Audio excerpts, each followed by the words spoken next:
Օրական 2 լիտր ջուր խմելը պարտադիր է։ Ոչ, պարտադիր չէ։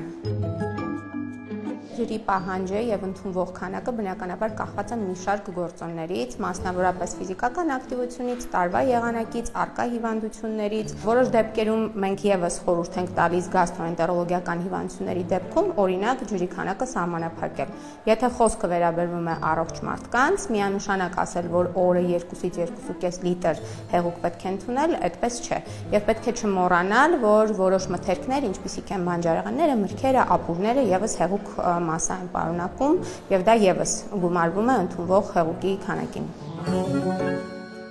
Ուտելու ընթացքում ջուր խմել չի կարելի։ Պատասխանը միանշանակ չէ եւ այո կան հիվանդություններ, որոնց դեպքում մենք հստակ ասում ենք, որ ուտելու ընթացքում հեղուկներ ընդունել չի կարելի, որովհետեւ այո հեղուկը մեծացնում է օրինակ ստամոքսի ցավալը եւ հետո նպաստում է ստամոքսի պարունակության հետ հոսքին դեպի կերակրափող եւ լինում են դեպքեր, որ մենք ասում ենք, որ այո ուտելու ընթացքում հեղուկներ ընդունել չի կարելի։ Օրինակ գաստրոէզոֆագեալ ռեֆլյուքս հիվանդությունը։ Առողջ մարդը եթե ընդունում է քիչ քանակի սնունդ եւ զուգահեռ ընդունում է քիչ քանակի ջուր, որևէ խնդիր կարող է չառաջանալ, բայց եթե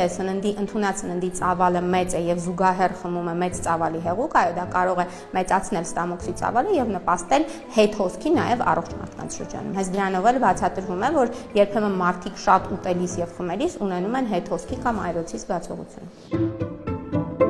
Կծուկերակուրները խոց են առաջացնում։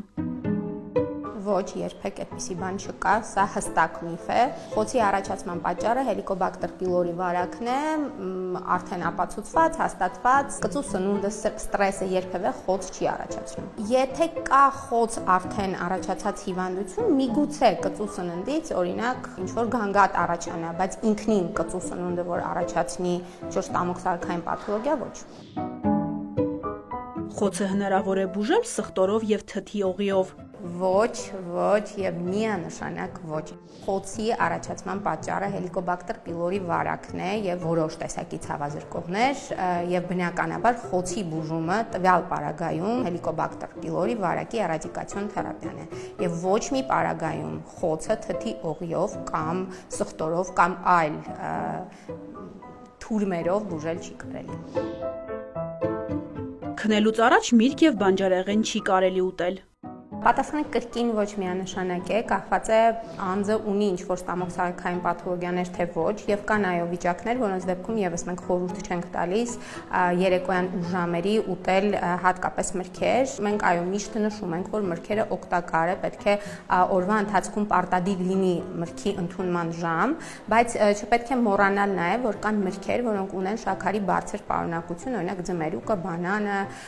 եւ այդ մրգերը հատկապես երեկոյան ուշ ժամերի օգտագործել կարող է բարձրացնել արյան մեծ շաքարի պարունակությունը, նյութափոխանակային տեղաշարժեր առաջացնել, բայց ընդհանրապես եթե անհատը օգտագործում է միրգ, օրինակ նաև երեկոյան ժամերին եւ չի ունենում որևէ ստամոքսարքային գանգատներ, կարող է օգտագործել։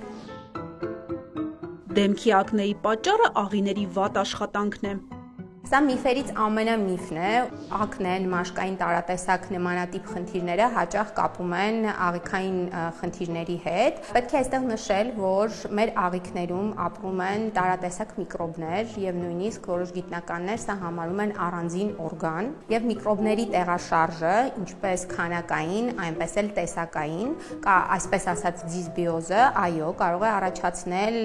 ոչ միայն ստամոքսարքային, այնպես էլ արտաստամոքսարքային այդ մաշկային խնդիրներ, բայց դա չի նշանակում, որ ակնեն կամ նմանատիպ պաթոլոգիաները կապված են աղիներում այսպես կոչված թունավոր նյութերի կուտակման հետ եւ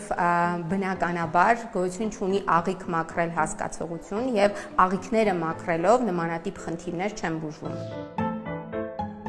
Սննդի որոշ տեսակներ հիվանդություններ են առաջացնում։ Այո, կան հիվանդություններ, օրինակ գլյուտեն զգայուն էնտերոպաթիան կամ ցելիակյան, որը առաջանում է ցորենի, գարու, աշորայի կազմում առկա գլյուտեն սպիտակուցի ընդունման պարագայում։ Բնականաբար այստեղ հիվանդության առաջացման պատճառը հենց տվյալ մթերքների օգտագործումն է։ Որոշ մթերքներ, ինչպիսիք են օրինակ քաղցր ըմպելիքները, տրանս ճարպերով հագեցած սնունդ, օրինակ ֆասթ ֆուդը, այո, կարող են նպաստել ճարպակալման առաջացման եւ բնականաբար պետք է նշենք, որ գոյություն ունեն սննդային առատական ալերգիաներ, այսինքն որ որոշակի սնունդ կարող է առաջացնել ինչ-որ սննդային ալերգիաներ։